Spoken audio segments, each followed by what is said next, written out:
विधिमंडळाच्या अर्थसंकल्पीय अधिवेशनात उपमुख्यमंत्री आणि वित्तमंत्री अजित पवार यांनी आज विधानसभेत 2024-25 साठी 4 महिन्यांचं लेखानुदान असणारा अंतरिम अर्थसंकल्प सादर केला। यात राज्याच्या एकूण खर्चाकरता 6,522 कोटी रुपयांची तरतूद आहे।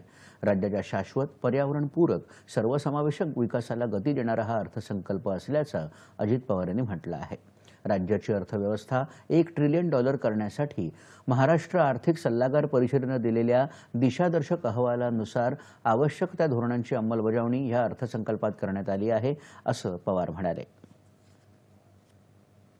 शाश्वत, पर्यावरणपूरक व सर्वसमावेशक विकास साधण्याचे राज्याचं धोरण आहे। सन 2047 पर्यंत भारताला विकसित राष्ट्र बनवण्याच्या माननीय पंतप्रधान महोदयांच्या संकल्पास अनुसरून राज्याच्या अर्थव्यवस्थेचे आकारमान $1 ट्रिलियन करण्यासाठी महाराष्ट्र आर्थिक सल्लागार परिषदेच्या दिशादर्शक अहवालानुसार विकास धोरणांची प्रभावी अंमलबजावणी करण्यात येत आहे।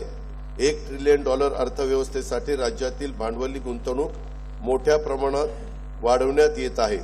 भारतातील सर्वाधिक 22 किलोमीटर लांबीचा सागरी मार्ग अटल बिहारी वाजपेयी शिवडी नावाशेवा अटल सेतूचे लोकार्पण आणि ऑरेंज गेट ते मरीन ड्राईव्ह किनारी मार्गाला जोडणाऱ्या दुहेरी बोगद्यांचे कामाचे भूमिपूजन माननीय पंतप्रधान श्री नरेंद्र मोदी यांच्या हस्ते करण्यात आले आहे। नरीमन पॉइंट ते वरळी या 11 किलोमीटर लांबीच्या किनारी मार्गाचे काम अंतिम टप्प्यात आहे।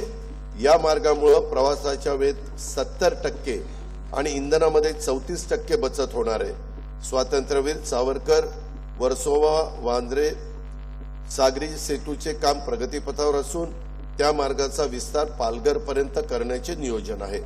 विलासराव देशमुख पूर्व मुक्त मार्गाचा विस्तार ठाणे शहरापर्यंत करण्यात येणार आहे। अर्थसंकल्पामध्ये सुमारे 4,98,000 कोटी रुपये महसुली जमा दाखवण्यात आली आहे। 9,734 कोटी रुपयांची महसुली तूट तर 99,288 कोटी रुपयांची राजकोषीय तूट अंदाजित करण्यात आली आहे।